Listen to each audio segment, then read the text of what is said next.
sebenarnya ini adalah waktu yang paling baik untuk reposisi portfolio kalian sebenarnya. Kan ngerasain kan ketika kalian beli saham ini yang memang karakternya seperti ini, kalian ngerasain sendiri kan risk rewardnya, penurunan seperti apa. Apakah ini adalah suatu hal yang kalian cari atau bukan? Bener ya, kita juga butuh support dari Dirgantara juga ya. Kalau misalnya APBN kita udah mulai, aduh gimana ini mengatasi kenaikan harga BBM yang cukup signifikan, ya menurut pandangan saya Dirgantara udah dapat dividen dari berbagai BUMN ya. Ya mudah-mudahan bisa ada program yang bisa menyentuh langsung ke masyarakat untuk support pemerintah di kondisi fiskal yang memang sangat rawan. Kembali lagi bersama POV Talk dari Bloomberg Technos. Oke nih, karena POV People tuh banyak sekali yang pengen tahu ya terkait dengan apa sih saham yang oke. Terus gimana sih bursa saham kita hari-hari ini terkait dengan keputusan dari MSCI yang lagi-lagi menunda begitu ya. Aku ke Pak Bernard sama Mas Fat sama-sama dan nanti boleh shot dulu deh siapa yang mau jawab duluan ya. Tapi retail kita ini kan besar, 99,7%, 20,2 juta orang. Ya, jadi tentu saja di pasar retail ini sekarang sedang deg-degan itu, termasuk saya mungkin Pak Bernard ya. Boleh nggak dikasih clue sedikit, kalau di dalam pasar modal dari pandangan Sukor atau dari pandangan Maybank Sekuritas seperti apa sebetulnya keadaan bursa saham kita hari-hari ini setelah kemarin MSCI bicara seperti itu? Oke, dari saya. Jadi untuk kaitan mengenai MSCI yang menunda untuk penambahan konstituen baru sampai bulan Juni, ini dikarenakan tentu saja mereka masih meninjau lebih dalam data apa yang telah dirilis oleh Bursa Efek Indonesia kaitannya mengenai data di atas 1%, kemudian concentration effect, kemudian plan kategori. Dengan tujuan apa? Dengan tujuan supaya nanti ketika mereka decide bahwa nanti MSCI sudah mulai memperbolehkan konstituen baru dari IHSG, mereka udah bisa menilai apakah saham tersebut investable atau enggak. Karena berdasarkan dari beberapa inclusion yang terjadi di MSCI, ternyata ada 2 saham yang ternyata high shareholder concentration, which is adanya BRAND dan DSSA. Mereka tidak ingin kejadian tersebut terulang lagi, sehingga mereka meninjau ulang kembali data sekarang seperti apa, kemudian mereka melihat apakah udah ada perubahan signifikan belum dari pasar modal Indonesia, dan jika sudah, tentu saja ini akan menjadi good news buat pasar modal Indonesia bahwa mereka nanti akan mulai bisa menambah weighting dan menambah konstituen baru untuk MSCI. Oke. Kalau dari Mas Fat mungkin keadaannya seperti apa sih sekarang ini di bursa kalau dari kacamata Maybank gitu atau dari kacamata Mas Fat? Iya, jadi sebenarnya tahap awal tuh yang harus kita lihat saat ini tuh kan Indonesia kan dapat berita buruk tuh kayaknya bertubi-tubi ya. Iya. Ya dari MSCI, FTSE, terus juga rating agency segala macam. Jadi sebenarnya kemarin ketika MSCI itu melakukan freeze lanjutan, itu sebenarnya boleh dibilang berita buruk yang tidak terlalu buruk-buruk banget.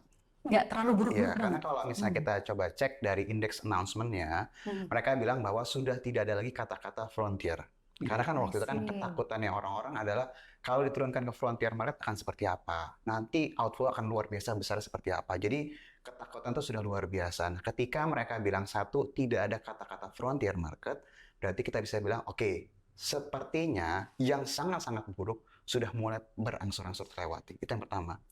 Yang kedua, kalau misalnya kita lihat, mereka menyebutkan bahwa ada reformasi yang dilakukan dari HSC list, data 1%, granular data tadi juga disebutkan. Itu kita bisa bilang bahwa, oh berarti mereka menerima proposal kita. Makanya mereka mereview. Kan lebih baik itu daripada mereka terima, ya sudah tetap diturunkan, lebih baik seperti itu kan. Dan memang yang mungkin agak sedikit mengecewakan, yang membedakan dengan interim freeze yang dilakukan sama FTSE, kalau FTSE itu oke, kalian saya freeze, tidak ada inclusion, tidak ada juga deletion. Tidak ada yang kita upgrade, tidak ada yang kita downgrade. Nah, kalau MSCI ini agak berbeda memang. Tidak ada yang ditambah, tidak ada yang di-upgrade, tapi kita bisa mengeluarkan yang highest list, kita bisa mengeluarkan yang bobotnya berubah secara perhitungan mereka. Nah, ini yang mungkin kita akan lihat sangat normal sekali marketnya bereaksi seperti ini, karena kita tahu jadwal announcement berikutnya ada di tanggal 12 Mei, dan nanti akan benar-benar officially terjadi outflow. Kalau memang benar terjadi ya, itu pasti terjadi, itu tanggal 1 Juni. Tapi kalau hari ini kita lihat IHSG kita turun lumayan ya. Dibukanya langsung 1,2% ya. Luar biasa. Kalau dari Pak Bernard ada ngelihat kecenderungan seperti ini, kita harus gimana? Kalau menurut pandangan saya saat ini di kisaran area 7.400-an ya. Ini sempat jebol area 7500. Tentu saja ini menjadi area opportunity buat kita yang belum masuk ke pasar modal untuk bisa masuk. Mengapa? Karena saat ini menurut pandangan saya berita-berita buruk yang sebelumnya terjadi kaitannya mengenai perang US-Iran, kemudian kaitan mengenai MSCI dan juga kaitan mengenai kebijakan fiskal kita itu telah pelan-pelan dapat kepastian lah bahwa case tersebut bisa segera diselesaikan oleh pihak-pihak tersebut. Nah, oleh karena itu sebaiknya sebagai investor kita nggak perlu takut, tapi tetap atur money management.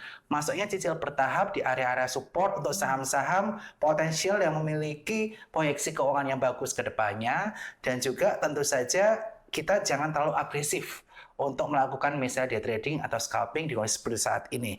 Karena ada sentimen lainnya selain kaitan mengenai MSCI tadi adalah kaitan mengenai currency. Yang mana pada hari ini currency kita telah jebol di kisaran 17.300 Iya, rupiah. betul. 17.300 itu tinggi banget ya. Tinggi banget. Ini all time high sepanjang sejarah. Iya, sedih saya tadi pas baca, pas dibuka kenapa 17.251. Habis itu yang pas saya baca gitu kayak shock, ternyata mempengaruhi juga ya HSG. Gimana Bang Hotman? Ya, tentunya menarik kemudian misalnya ini kan kalau kemudian kan MSCI itu salah satu faktor ya Mas, yang sekarang kayaknya menjadi awan gelap buat bursa saham kita. Di luar itu faktor-faktor lain misalnya perang Timur Tengah itu apakah juga masih jadi concern atau udah ketemu nih arahnya sebenarnya endingnya akan seperti apa, atau fiskal kita bagaimana juga? Tadi Mas Bernard bilang udah ada kepastian, itu bentuknya seperti apa sih bisa meyakinkan bahwa situasinya sebenarnya ada improvement? Oke, kalau yang pertama kaitan mengenai MSCI, menurut pandangan saya sangat setuju dengan Mas Fat ya, bahwa kalau misalnya MSCI sudah akan mereview data-data yang diberikan berdasarkan proposal yang diajukan oleh Bursa Efek Indonesia. Artinya apa? Artinya mereka itu udah, ternyata proposalnya udah diterima, tinggal direview data-datanya seperti apa. Dan itu membutuhkan waktu untuk mereview data-data tersebut, sehingga perlu ada penundaan dari Mei dan Juni. Dan saya sangat setuju dengan yang dinyatakan oleh Mas Wat tadi, tidak ada kata-kata frontier lagi, berbeda dengan bulan Januari. Artinya apa? Potentially Indonesia masih akan bertahan di emerging market. Dan kita juga tahu bahwa Vietnam baru saja masuk ke emerging market, padahal Vietnam secara GDP per kapita Indonesia jauh lebih maju daripada negara tersebut. Tentu saja possibility Indonesia untuk di-downgrade ke frontier market tuh almost impossible untuk saat ini. Sehingga oleh karena itu saya cukup yakin kaitan mengenai MSCI ini sudah tidak begitu berdampak mengenai terhadap pergerakan IHSG kita, kecuali misalnya tadi saham-saham high shareholder concentration yang memang lagi banyak di sell off, yaitu Brand dan DSSA, karena ketakutan investor dia akan dikeluarkan dari indeks IDX 80, kemudian dikeluarkan dari MSCI, jadi mereka melakukan front run untuk sell off saham-saham tersebut. Tetapi untuk kaitan hal yang lain seperti mengenai perang, menurut pandangan saya perang antara US dan Iran itu masa puncaknya udah lewat. Di mana masa puncaknya mereka saling menyerang satu sama lain hingga beberapa infrastruktur mengalami kerusakan, dan sekarang mereka telah melakukan gencatan senjata walaupun Selat Hormuz masih diblokade oleh Amerika Serikat. Nah, ini akan menjadi new normal yang akan terjadi dalam beberapa saat ke depan. New normalnya apa? Emang udah gencatan senjata, tapi harga oil masih tinggi karena Selat Hormuznya masih akan buka tutup. Jadi proyeksi kita harga oil di tahun 2026 ini akan berada di area rata-rata 80 sampai 100 USD per barelnya. Artinya apa? Naik kisaran minimal 20 sampai 30% dibandingkan dengan rata-rata tahun lalu di kisaran 60 sampai 70 USD per barel. Dampaknya apa? Dampaknya ini akan adanya inflation. Karena biaya logistik naik, biaya pesawat naik, pengiriman barang-barang naik, biaya COGS untuk petrochemical naik, dan ini akan berdampak terhadap inflasi. Nah, inilah yang menjadi kekhawatiran ke depannya. Bagaimana negara-negara di seluruh belahan dunia itu menyesuaikan inflasi ini, bagaimana supaya ekonomi mereka tetap growth, dan bagaimana APBN mereka tetap kuat. Nah, ini yang menjadi PR terakhir untuk Indonesia. Bagaimana Indonesia ini bisa memastikan bahwa APBN kita, defisit fiskalnya itu tidak lebih dari 3% sesuai dengan mandat dari Undang-Undang Keuangan Negara. Nah, jika pemerintah melewati itu, tentu saja banyak investor khawatir karena itu sudah dituliskan di dalam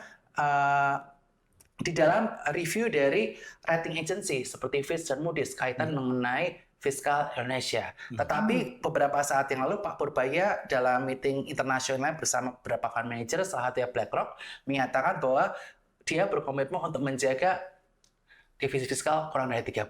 Dan mudah-mudahan itu bukan hanya sekedar omong kosong belaka ya, tapi betul-betul ada action supaya kuat fiskal kita, dan ini akan berdampak pula terhadap currency kita yang cukup disayangkan melemah sampai 17.300. Yes, benar banget. Mas Pat, Ya. kira-kira menurut Anda gimana?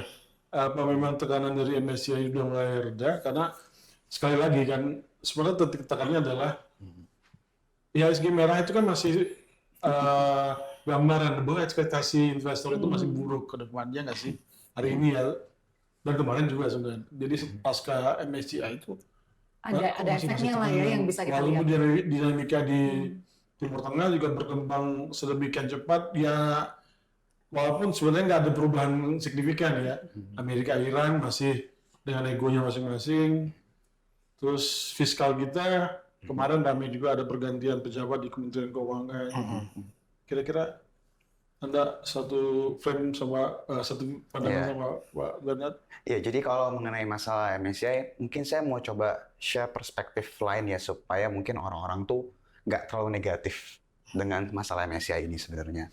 Jadi kalau misalnya kita cek ya, Indonesia itu masuk ke MSCI Emerging Market tuh dari pertama kali MSCI Emerging Market itu dibuat. Dari tahun 90-an, saya kalau nggak salah tahun 92. Sampai dengan sekarang tidak pernah keluar, tidak pernah di-downgrade, tapi juga nggak pernah di-upgrade. Nah, jadi ketika terjadi saat ini, ada secara tanda kutip, kalau kalian tidak berbenah, kalian bisa turun ke frontier market, dan pada akhirnya kita melakukan reformasi yang luar biasa besar-besaran, berarti kita bisa bilang bahwa ini adalah opportunity yang mungkin nggak akan datang lagi. Oke. Harga saat ini, dengan keadaan nanti ke depannya, dengan nanti pasar lebih transparan, kita nerbitin highest list kayak di Hong Kong, kita ngejar free float 15% seperti negara-negara ASEAN lainnya, Malaysia. Jadi kita tuh justru malah standar itu jadi lebih tinggi sekarang. Bahkan kalau misalnya coba nanti dicek aja, Filipina pun ikut berbenah melihat Indonesia seperti ini. Jadi sebenarnya kita itu harusnya malah ini potensi turnaround story di Indonesia. Itu yang mungkin harus diperhatikan sama banyak orang. Terus juga ada faktor lain yang memang bisa membuat pola inflow sama outflow ini bisa berubah. Jadi kalau misalnya kita melihat, tadi benar disebutkan bahwa Vietnam itu sudah masuk di FTSE, Secondary Emerging Market, dan mereka memang lagi berusaha untuk bisa masuk ke MSCI yang Emerging Market. Tapi ada juga cerita dari satu sisi lain bahwa ada kemungkinan Korea Selatan itu bisa di-upgrade. Nah, ini sebenarnya cerita yang jarang diangkat sama media menurut saya. Kenapa? Karena Korea Selatan itu memang mungkin tidak dalam waktu dekat di-upgrade ke developed market. Tapi once itu dia di-upgrade ke developed market, berarti ada porsi Korea Selatan yang akan didistribusi ke negara-negara lain di emerging market. Maka tadi seperti saya bilang, kalau Indonesia itu stay di emerging market, nggak usah lah kita muluk-muluk dia turun ke frontier, nggak usah naik, nggak usah. Yang penting dia diem aja di situ. Kita bisa dapat distribusi dana ketika nanti Korea Selatan itu dinaikkan. Kalau pertanyaannya, kan kita suka baca ya bahwa Indonesia turun nih bobotnya di MSCI, itu normal. Segala sesuatu yang berhubungan di global index itu dia berubah-berubah porsi atau bobot itu normal. Indonesia pernah ada di porsi sekitar 2,5 sampai 2,7% di tahun 2015, sekarang turun terus, tapi berarti kita sudah pernah ngalamin banyak hal. Jadi sekali lagi yang mau kalau saya angkat dari MSCI ini, bisa jadi perspektif lainnya, ini adalah opportunity yang akan datang di tahun-tahun mendatang. Yes. Jadi Perangnya? luar biasa sih. Kalau dari sisi perang, saya mungkin akan coba kasih lihat dari perspektif yang lain juga. Satu, kalau kita ngomongin masalah perang, terus kita referensinya ngeliatin tweetnya Donald Trump, kita udah pasti nggak bisa liburan. Karena dia bisa berubah dalam waktu yang sangat cepat sekali. Jadi saya coba kasih lihat dari perspektif pasarnya. Perhatiin nggak, ketika berita US sama Iran ini tiba-tiba melonjak secara signifikan, diberitakan di mana-mana, semua mengalami penurunan. Semua market, global index turun. Tapi berangsur-angsur, global equity pulih. Yes. Korea Selatan, ATH. Jepang, ATH. Jadi sebenarnya kalau gue dibilang, saya ngomong sebagai market ya, dari sudut pandang pasar ya. Berarti kita bisa bilang bahwa cepat atau lambat pasar ini sudah tidak melihat ini suatu hal yang negatif atau mungkin yang nggak jadi beban lagi pergerakan pasar. Kenapa saya bilang kayak begini? Kalau kita merunutnya ke perang di Ukraina sama Rusia aja, sampai sekarang kan juga belum selesai. Jadi ya pasar ya sudah, itu akan berjalan dengan seperti itu. Negara, pasar akan beradaptasi dengan new normal. Itu sih. Oke.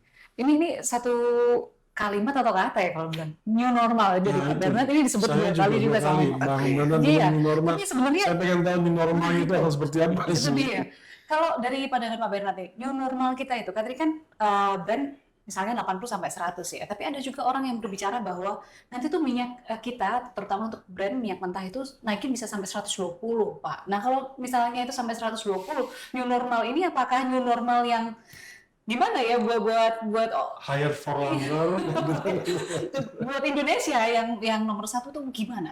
Oke, tentu saja dari sisi ekonomi secara global, Donald Trump tentu saja tidak akan membiarkan bahwa harga oil ini akan terlalu membumbung tinggi, bahkan melebihi 120 USD per barrel. Makanya saya memperkirakan di angka 80 sampai 100. Mengapa demikian?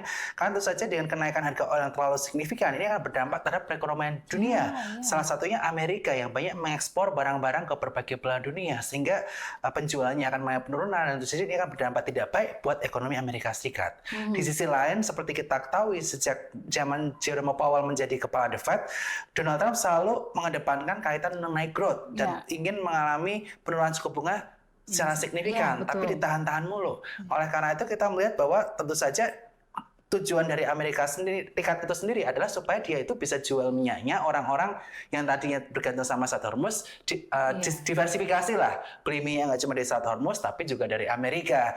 Nah, tujuan itu sudah tercapai dan harga oil sudah cukup tinggi di kisaran area 100 USD per barel.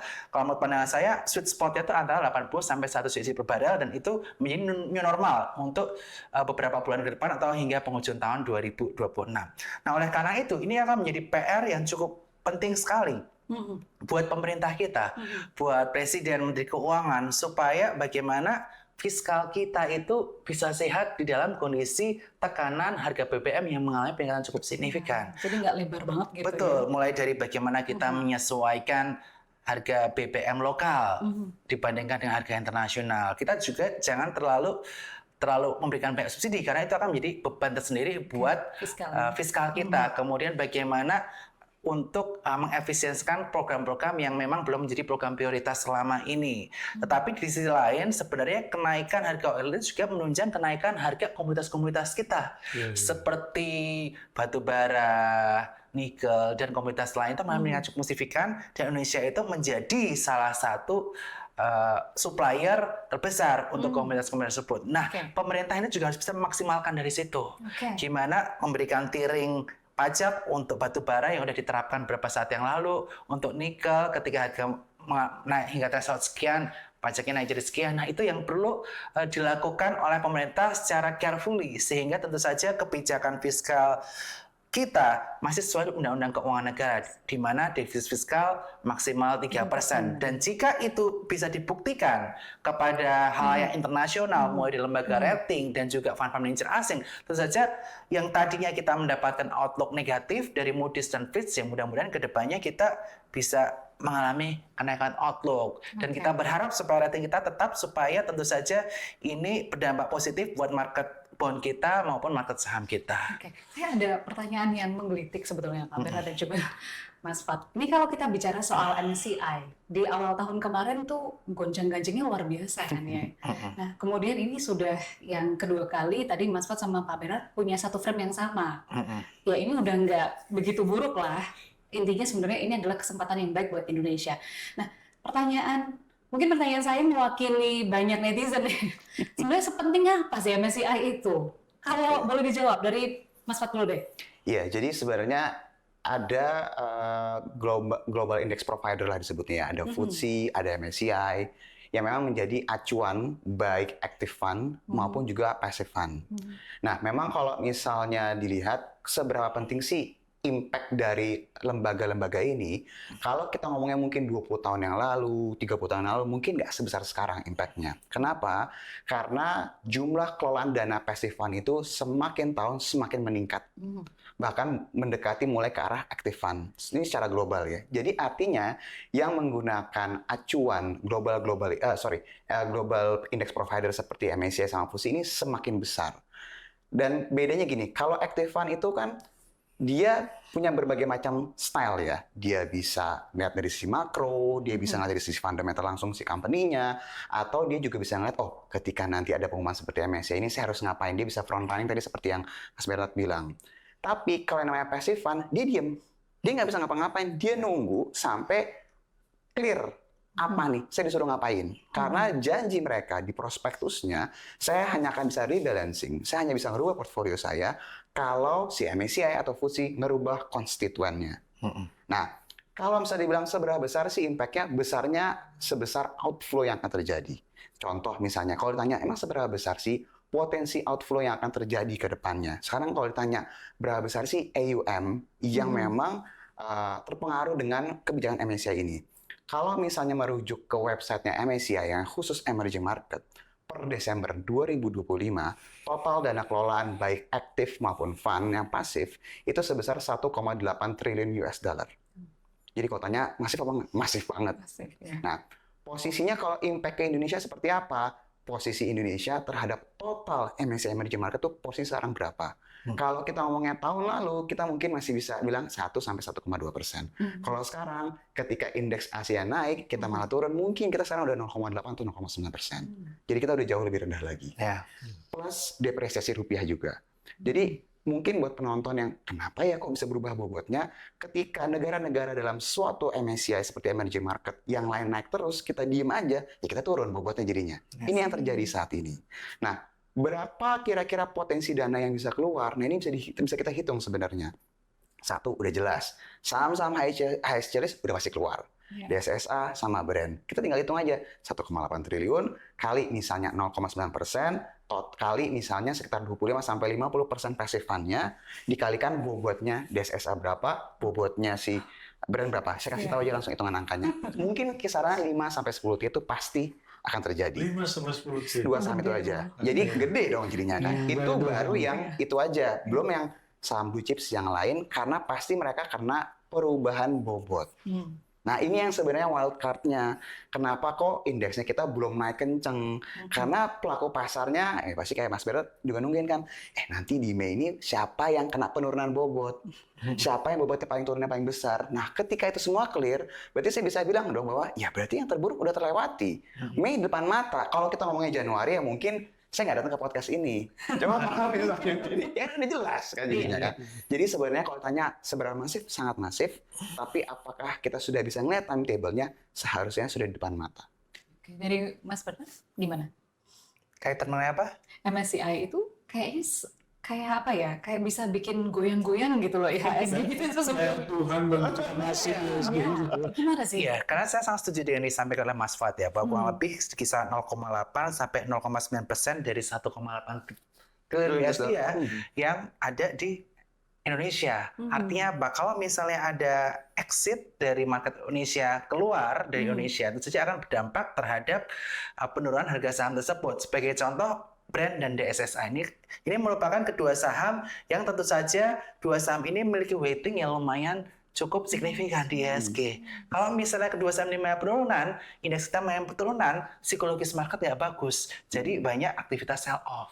Nah, oleh karena itu yang terjadi juga dalam awal minggu ini. Sejak hari Senin, Selasa, dan Rabu, IHSG terus mengalami penurunan. Dan penurunannya ini ditopang oleh Brand dan DSSA. Mengapa indeks kita bisa turun dalam? Karena dua itu, orang yang front run.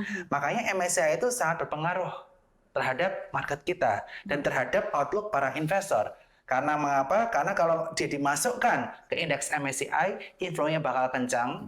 Kalau dikeluarkan, bisa kencang juga. Sebagai contoh, tadi sampai ke Mas Fat, 5-10 triliun rupiah. Besar juga ya. Gede? Nah, Besar banget sih. Iya. bagaimana dengan lokal investor? Artinya yang institusi lah, kayak kita nggak usah ngomongin retail.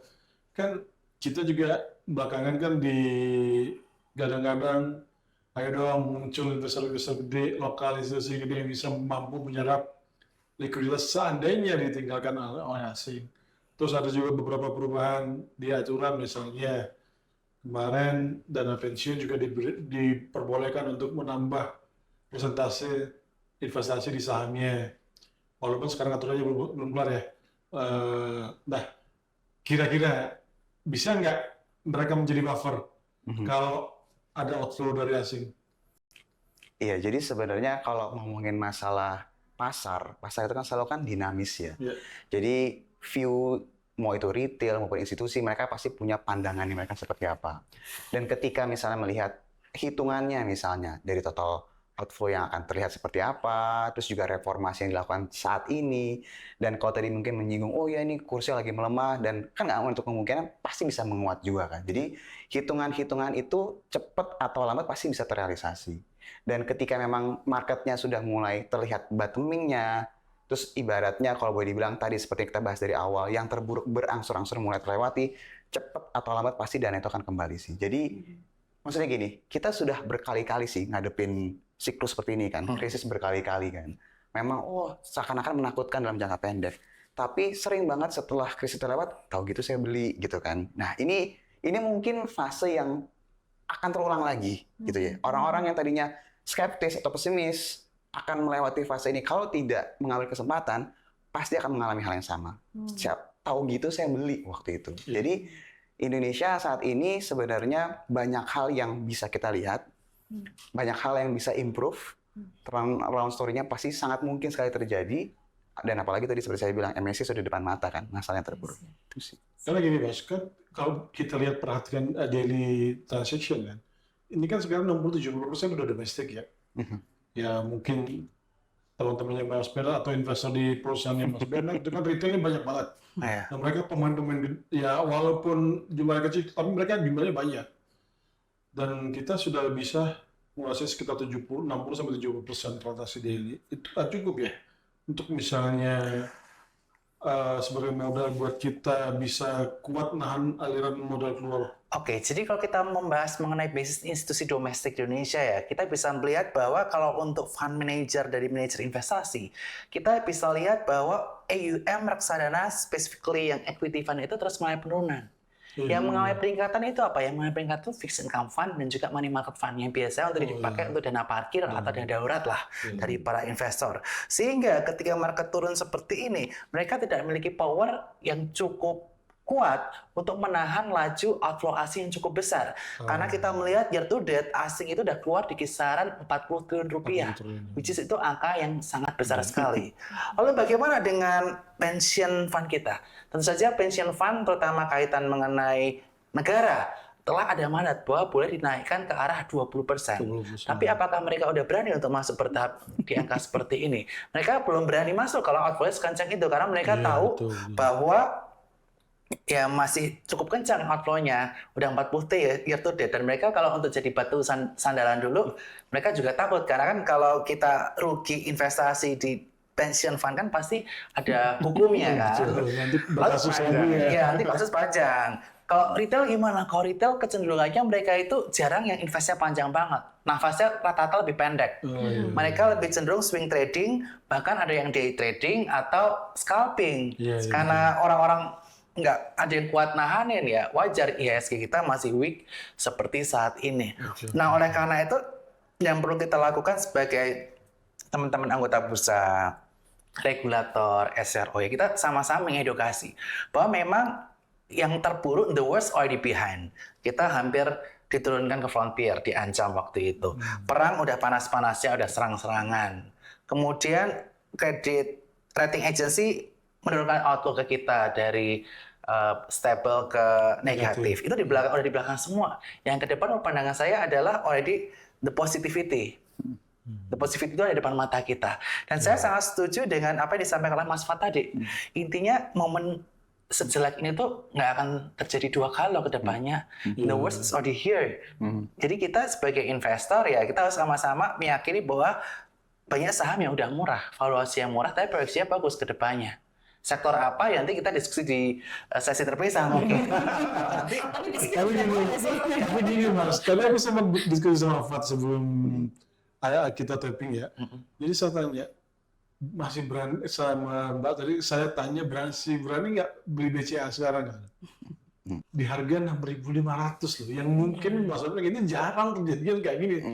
Tapi orang nggak punya keberanian untuk beli itu. Itu kenapa ya Mas? Ya tentu saja ini kaitan mengenai psikologi mereka ya. BCA kan penurunannya udah cukup signifikan dari puncak ya, udah lebih dari 40%.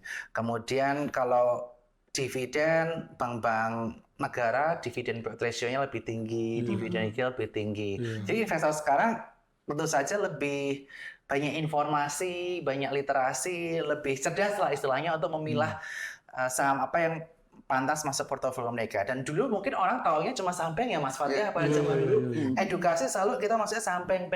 Tapi sekarang karena berbagai informasi yang ada, orang udah tahu saham konglomerasi, saham komoditas dan berbagai saham lainnya. Karena orang udah mulai nggak cuma saham bank aja tahu, ya udah daripada saham ini kalau sekali terbangnya cuma sekian persen, tapi kalau masuk konglo misalnya dia balik arahnya bisa double persen, betul nggak Mas Fatih? Karena mereka udah melek informasi dari mana-mana, ya fokusnya udah terpecah sekarang. Kan di pasar modal itu ada periode siklus itu ya Mas. Jadi siklus sektoral gitu Mas.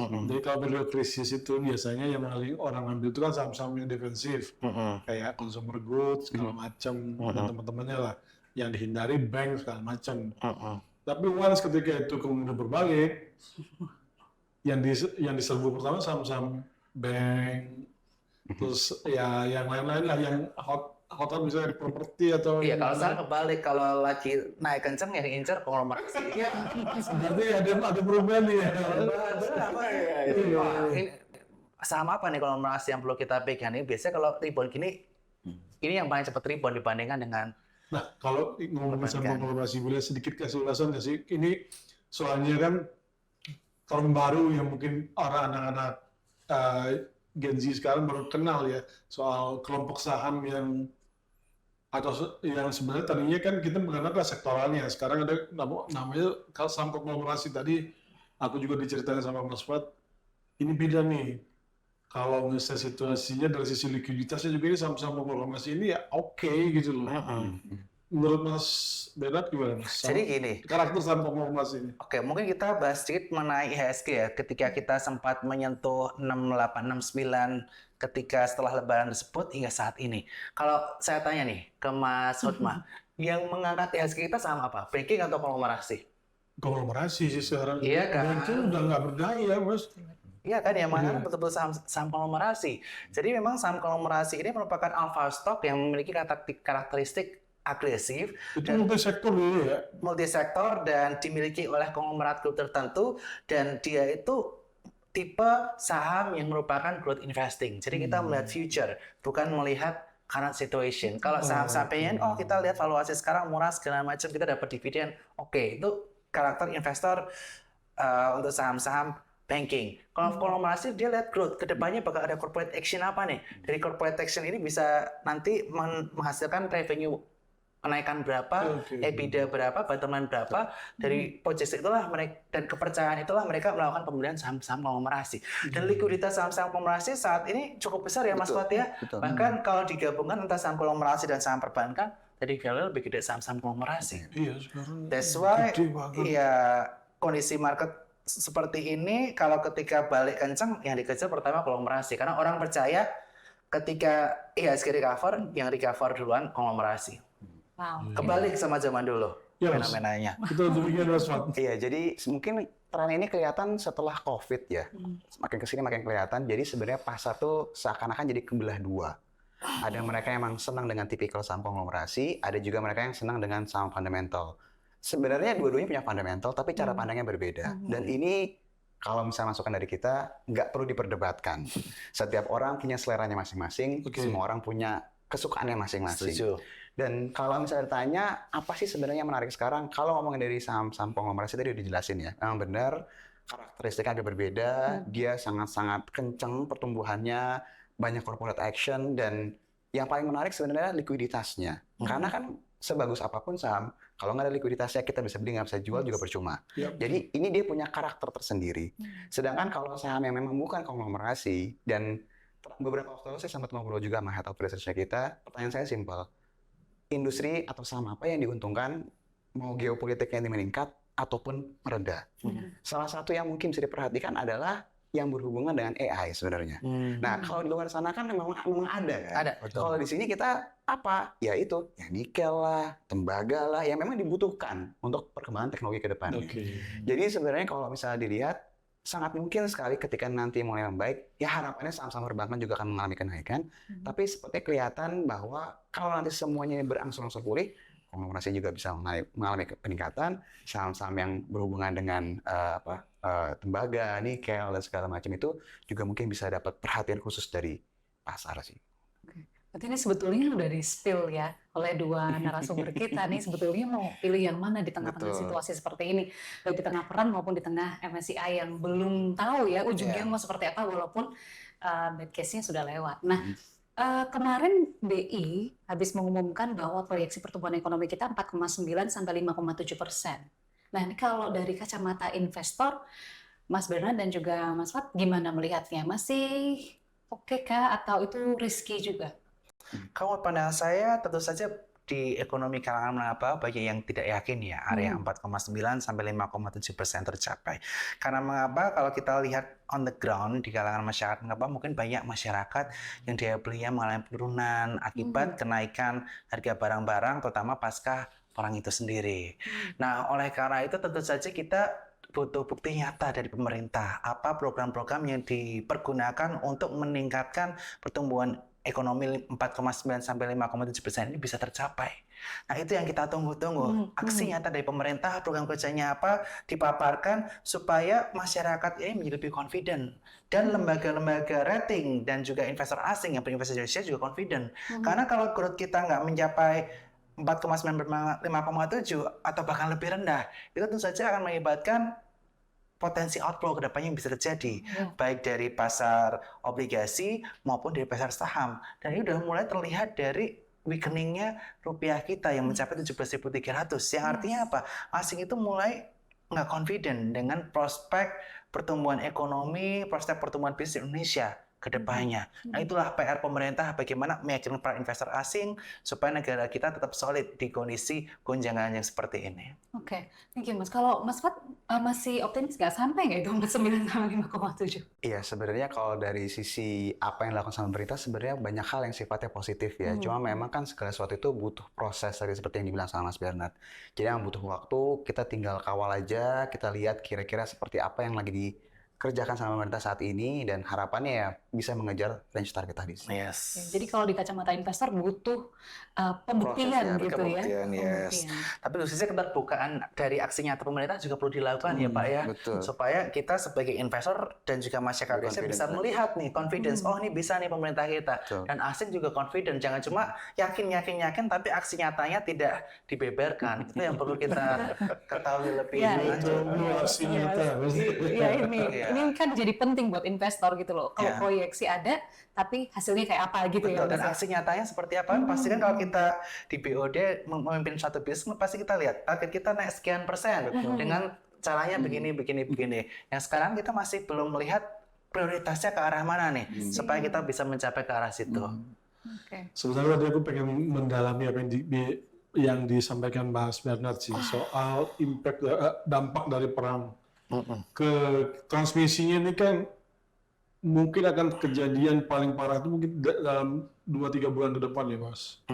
Karena kita tahu harga minyak itu kan memukul banyak sektor. Selain misalnya biaya produksi naik, itu sekarang itu kayak yang kita sedang alami adalah kayak biaya plastik, kebutuhan dasar untuk misalnya industri itu juga sedang terganggu. Mata rantainya juga sudah terganggu. Nah, kira-kira dalam kacamata Mas Bernard melihat situasi ini dampaknya nanti ke emiten-emiten kita itu akan seperti apa, Mas? Oke, jadi dalam 3 bulan ke depan kira-kira. Ada nggak yang kemudian udah mulai suffer, susah cari bahan baku, nggak bisa produksi, jadi rugi, kena tekanan kurs? Ya, jadi saya udah sempat ngobrol sama beberapa perusahaan consumer goods ya. Jadi tentu saja dengan kenaikan harga oilnya berdampak cukup signifikan bukan hanya dari logistik, dari biaya pengiriman, tetapi juga biaya produksi mereka. Karena rata-rata consumer goods kan bungkusnya apa? Plastik. Bungkusnya misalnya packagingnya banyak dari plastik. Dan plastik ini sangat bergantung harganya dari harga minyak itu sendiri. Jika kenaikannya mencapai lebih dari 30%, tentu saja bahan baku untuk pembuatan consumer goods tersebut menjadi meningkat pula. Padahal nih yang ditakutkan daya beli masyarakat kita belum bisa naik dengan berbagai program yang telah digelontorkan oleh pemerintah. Daya beli masyarakat kelas bawah kita tuh masih belum bisa keep up dengan inflasi yang ada. Nah, oleh karena itu ketakutannya adalah apa? Dengan kalau emiten naikin harga dari barang tersebut supaya profit masyarakat tetap, tapi sales bisa turun. Betul. Mereka bisa cari pengganti substitusi lainnya atau bisa malah nggak makan produk itu dulu. Betul. Nah, ini potensial bisa berdampak terhadap emiten-emiten dan terutama akan mulai terlihat dari second half 2026 ini yang ditakutkan kalau harga oil ini terus bertahan cukup tinggi. Tetapi dari sisi pemerintah kita juga cukup apresiasi ya, dia udah melakukan adjustment untuk harga kaitannya mengenai oil price ya di kisaran area 90 dan ya mudah-mudahan itu cukup untuk mengcover masyarakat, kebutuhan masyarakat dan program kerja pemerintah selanjutnya. Tapi mau nggak mau ada inflasi kan? Oh, nggak mau lah itu. Itu nggak tertolak ya Mas? Nggak Karena tertolak. transmisi dari kenaikan biaya produksi itu pasti Ya. ke konsumen kan? Kalau menurut pandangan saya sekarang kita malah yang benar ya, kita juga butuh support dari Dirantara juga ya. Kalau misalnya APBN kita udah mulai, aduh gimana ini mengatasi kenaikan harga BBM yang cukup signifikan, ya menurut pandangan saya Dirantara udah dapat dividen dari berbagai BUMN ya. Oke. Ya mudah-mudahan bisa ada program yang bisa menyentuh langsung ke masyarakat untuk support pemerintah di kondisi fiskal yang memang sangat rawan. Caranya gimana Mas? Ya saya nggak bisa spill ya. Saya nggak di sana. Yang beliau ini Saya sedang berpikir, ini arahnya kemana ini? Yang penting ya kita sebagai investor pengennya kebijakan fiskal tetap jangan lebih dari 3%, itu harus dijaga karena kalau investor luar takut kabur, investor dalamnya juga kabur juga. Kabur juga, nanti tambah parah lagi kondisinya Apalagi, ya. betul. Jadi yang ke hit pertama yang mana Mas Wat? Langsung. Dari sisi masalah inflasi tadi. Iya. Iya. Yang dampak dari kenaikan bahan baku segala macam. Jadi sebenarnya kalau lihat dari keadaan sekarang udah kelihatan sih sebenarnya dari sisi tadi seperti yang dijelasin perusahaan-perusahaan consumer goods pasti kena, bahan pokoknya pasti kena, untuk produksi pasti kena, logistik juga pasti akan kena. Terus juga perusahaan-perusahaan atau industri-industri yang memang mungkin mereka nggak sempat hedging sebelumnya, Iya. mereka nggak expect kejadian seperti ini kan. Contoh kayak misalnya perusahaan-perusahaan airlines lah, udah pasti kena tuh kalau mereka nggak hedging dari sisi fuelnya mereka sendiri. Maka tadi ketika ditanya kira-kira apa yang tetap menarik dengan keadaan seperti ini ya justru malah perusahaan-perusahaan yang memang justru mereka mengalami kenaikan dari sisi harga komoditas ketika keadaannya seperti ini. Yang tadi saya bilang kan. Dan perusahaan-perusahaan yang berhubungan dengan ya tadi metal, tembaga, nikel, timah segala macam itu akan lebih diuntungkan. Jadi keadaan sekarang pasti ada yang kena impact yang besar banget, tapi juga secara tanda kutip ada yang diuntungkan dari keadaan sekarang gitu sih. Iya. Setuju. Nah, kalau misalnya mengkombinasikan dua faktor ini, jadi aku pengen tahu sih pandangan dari bapak-bapak ini sekalian. Ada dua faktor besar sebenarnya kan, sentimen struktural soal reformasi dari MSCI ini dan sentimen yang benar-benar fundamental efek dari perang. Dari dua hal ini yang sangat mempengaruhi market apa Mas? Dua-duanya lah, nggak bisa salah satu. Nggak bisa ya?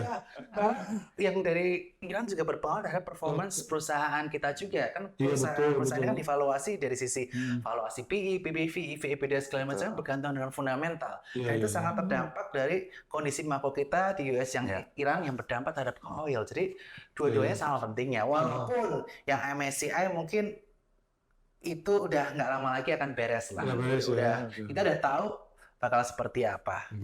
Berarti yang masih concern itu adalah perang ini ya. Perang itu, yes. Dampak perangnya. Kalau perangnya mungkin udah kejata senjata, tapi kan dampak udah ada perang. supply shock dari distribusi oil yang berdampak terhadap kenaikan harga oil lebih dari 30%. Iya. Tapi jadi menarik. Tadi kan Mas Bernard sempat sebut bahwa kita udah tahu nih arahnya MSCI itu mau kemana. Udah di-spill nggak arahnya mau kemana? Karena kan banyak POV people yang kemudian masih takut Rusia bisa hengkang, Argentina juga bisa waktu itu sama MSCI dikeluarkan di Indonesia nggak akan mungkin ya, nggak akan mungkin. Kalau pandangan saya seperti disampaikan oleh Mas Fat tadi bahwa di Januari disebutkan kita diancam mau ke frontier. Sekarang udah nggak diancam lagi loh. Tapi mereka akan mereview lanjutan. Artinya apa? Proposal yang diberikan oleh Pusat Evaluasi dan OJK terhadap Indonesia, terhadap MSCI itu udah oke nih. Oh, 4 poinnya itu udah oke tuh, kaitan mengenai konsentrasi efek lebih dari 1%, kemudian nanti kita bisa 15% sama kategori investor, itu udah disampaikan semua. Oke. Mungkin mereka lagi review data-datanya kira-kira seperti apa. Kalau udah cukup, ya nanti di bulan Juni akan diumumkan. Nanti Agustus kita potensially bisa ada inclusion dan deletion.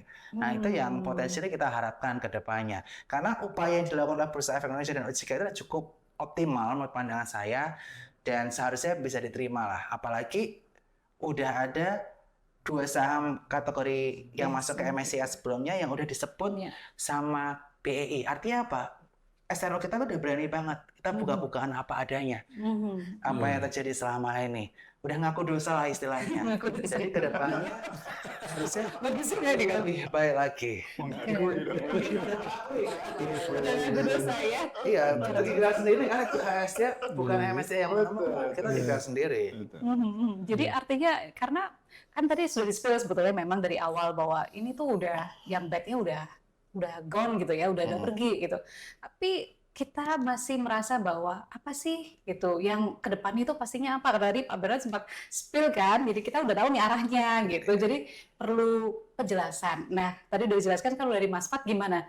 Lebih spesifik lagi bisa nggak kira-kira? Jadi orang yang nonton kita ini jadi dia confident gitu. Iya, jadi sebenarnya kalau misalnya ngelihat dari historisnya MSCI ketika mereka melakukan downgrade atau mereka melakukan upgrade, itu memang berlangsung cukup lama konsultasinya. Jadi bisa 6 sampai 12 bulan tuh minimal seperti itu. Gitu ya, Bang? Betul. Ya, coba nanti Gue cek pikir aja. kayak jual mahal dulu. Nggak bisa. Jadi gini, jadi sebenarnya gini, supaya ada gambaran bahwa kita tidak secara tanda kutip berprasangka buruk gitu ibaratnya ya. Jadi kita harus lihat juga dari sudut pandang kalau kita sebagai MSCI-nya juga. Ketika kita merubah suatu aturan yang mengikuti kita ini kan, tadi seperti saya bilang kan, kelolaannya kan luar biasa besarnya. Yes. Ketika ada suatu masalah, pasti kliennya akan komplain dong. Ini kenapa nih begini? Dirubahlah sama mereka. Nih, mereka udah mau reformasi kok. Sekarang kita lihatin ya. Kalau MSCI bilang, oke ini udah selesai. Kliennya akan nanya lagi dong, seberapa yakin kamu ini tidak akan terjadi lagi. Jadi sebenarnya yang dilakukan saat ini tuh win-win solution sebenarnya. Bagus buat Indonesia, bagus buat MSCI, bagus buat kliennya juga. Jadi ini sebenarnya bagus. Pada akhirnya akan bagus. Nah, memang yang kita pengen kan sebenarnya jangan di-freeze dong. Kalau misalnya kalau freeze bunuhnya aja, jangan tetap ada yang dihapus, ada yang dikurangin. Cuma baik lagi, ini lebih baik daripada kita diturunkan ke frontier market. Tadi seperti saya bilang. Jadi balik lagi, ke depan kita udah tahu pasti akan ada potensial outflow. Ini sebenarnya sesuatu hal yang sudah tidak mengejutkan lagi. Ya. Jadi teman-teman kalau misalnya nonton atau mungkin mengira-ngira gitu ibaratnya, pasar itu kan kecenderungannya selalu forward looking. Jadi kalau segala sesuatu itu masih abu-abu, paniklah dia. Seperti akhir Januari. Tapi ketika sekarang sudah mulai tergambar, timetable-nya seperti apa, outflow ini kan seakan-akan bertahap keluarnya kan. Jadi udah nggak shock lagi sebenarnya. Jadi sebenarnya ya harusnya kita udah lebih jelas. Nah ketika setelah lebih jelas, harusnya akan lebih bagus dalam beberapa waktu ke depan. Mas Bernard, Mbak Mafat, saya tahu Bapak-Bapak ini semua adalah orang yang aktif di pasar modal dan mengikuti semua proses yang terjadi. Mungkin tidak tanggal 12 Mei ada penundaan lagi.